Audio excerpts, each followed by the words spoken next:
Selamat sore.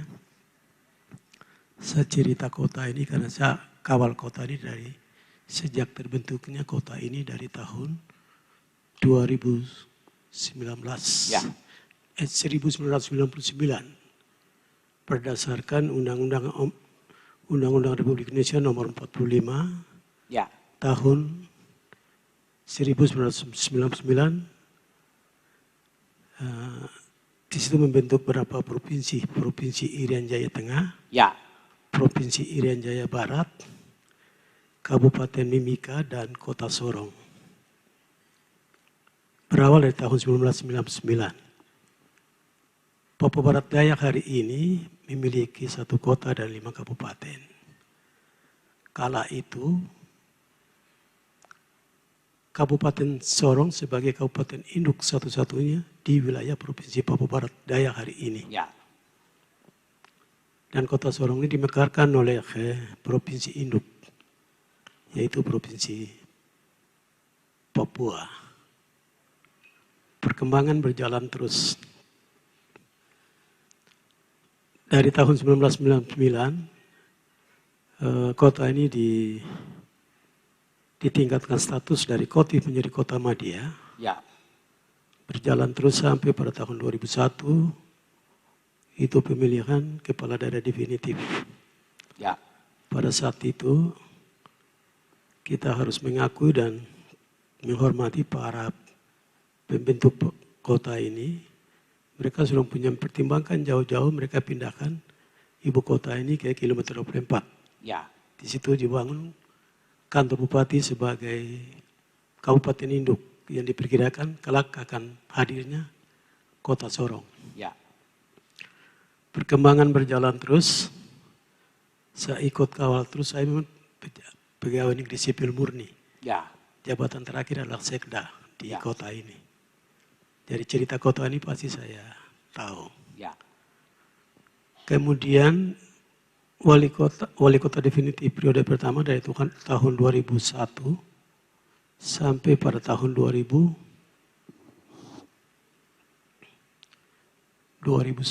Ya.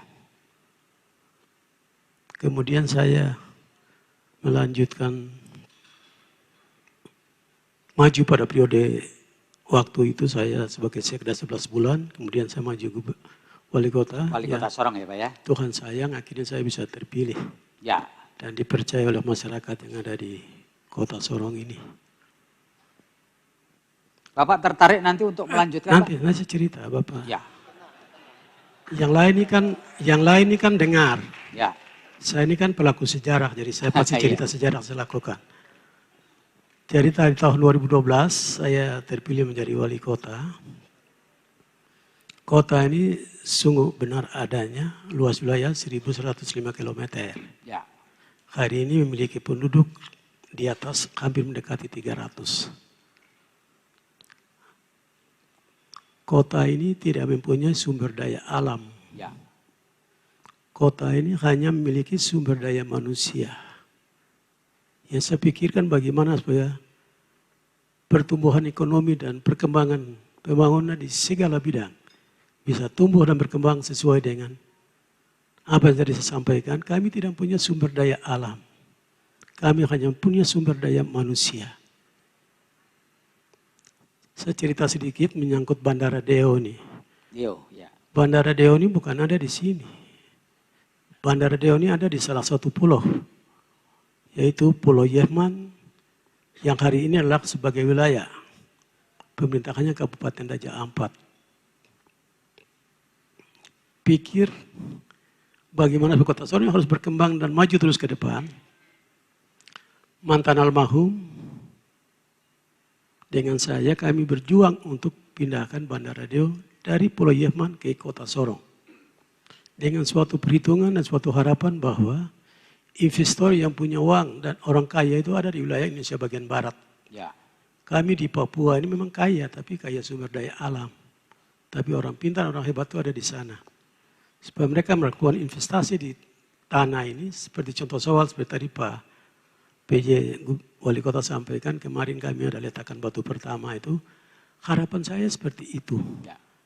Nah, harapan saya seperti itu, makanya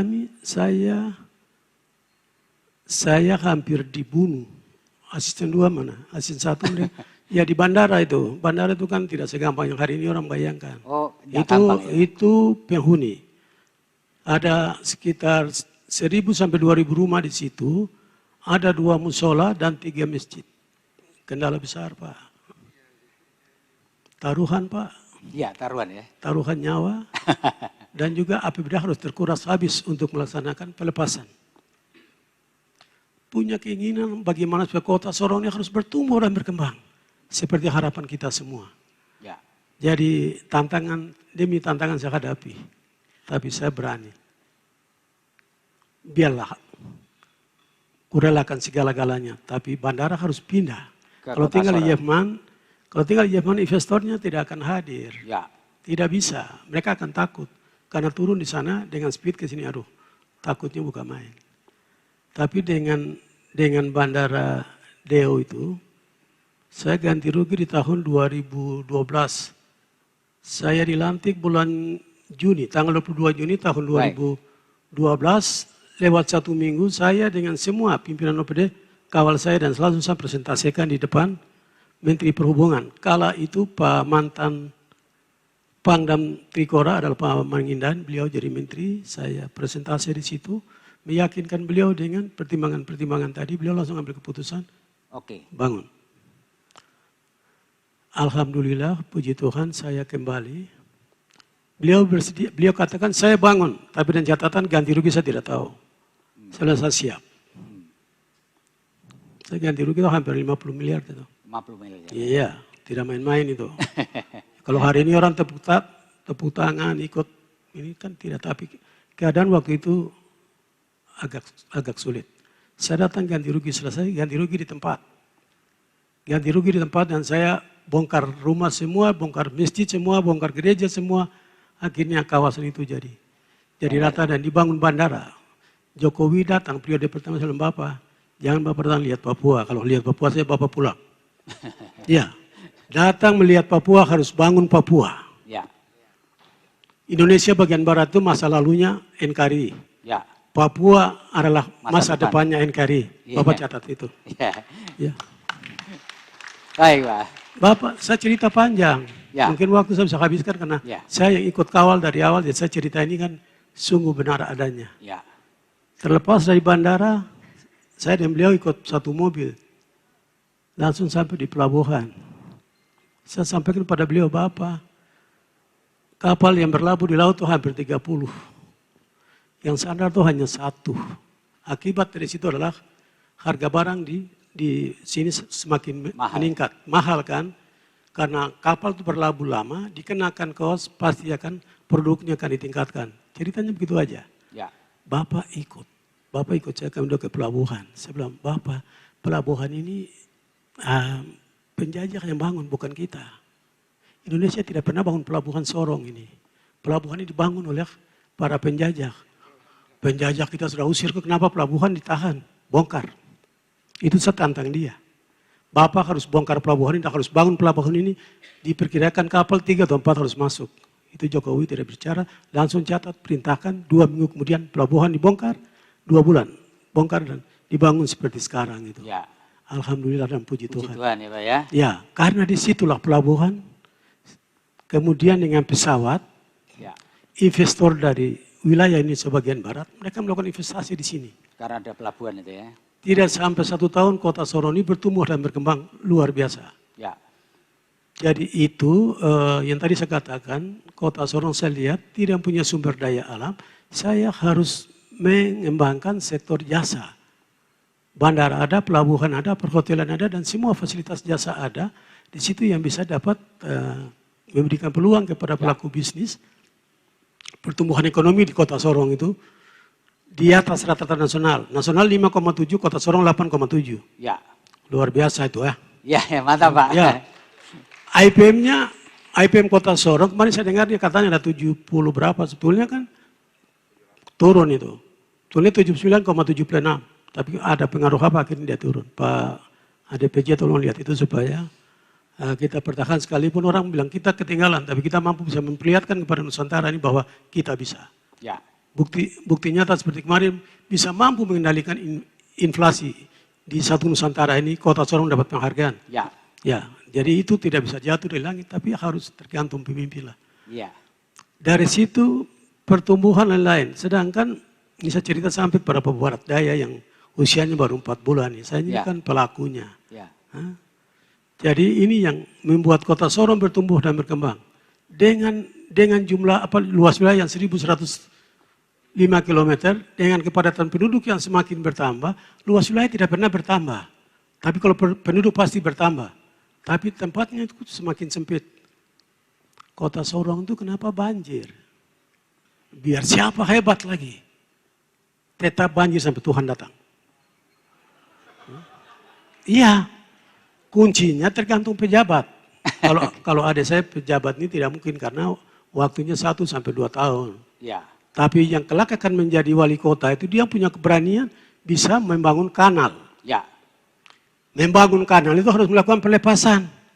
Karena rumah-rumah sudah tempat tidak ada lagi karena tanah itu sudah dibangun oleh padat ya. Ya, jadi di sini tidak ada kawasan pemukiman, tidak ada kawasan pertumbuhan ekonomi, tidak ada kawasan perkantoran. Kota ini kan kotanya perusahaan itu mereka bangun kota ini semraut saja. Ya. Hari ini membuat tata ruang biar RT RW lagi. Ya. Harus siapkan anggaran triliun baru ganti rugi baru bisa melakukan pelepasan semacam itu. Tantangan. Itu ya tantangannya. Tantangan. Terus Papua Barat Daya ini, terima kasih. Barang sudah ada, jadi masyarakat yang ada di Papua Barat Daya ini harus tepuk tangan dan bersyukur kepada Tuhan dan juga kepada pemerintah pusat. Kita tepuk tangan Pak Besirma. Terima kasih ya Pak ya. Provinsi Papua Barat Daya hadir ini perjuangan masyarakat Sorong Raya selama 20 tahun. Tadi beliau di samping sebelah kanan saya tanya berapa tahun. Pak, bukan 3 bulan, 3 tahun, tapi 20 tahun. Jadi separuh dari usia saya yang sudah hampir 60. Jadi berkat ini sudah hadir, ya tempat untuk membangun ibu kota provinsi di kota ini saya rasa tidak ada. Nanti Pak Wali Kota ini, PJ Wali Kota juga pusing ini. Tapi itu persoalan nanti. Tapi yang penting provinsi hadir untuk Papua Barat Daya. Papua Barat Daya ini ibarat kepalanya burung. Ya kan? Betul. Kepalanya burung mengatur semua organ burung dalam tubuh ini. Saya pikir itu aja. Terima kasih dan waktu saya kembalikan. Terima kasih. Terima kasih sudah nonton. Jangan lupa like, subscribe, dan share ya.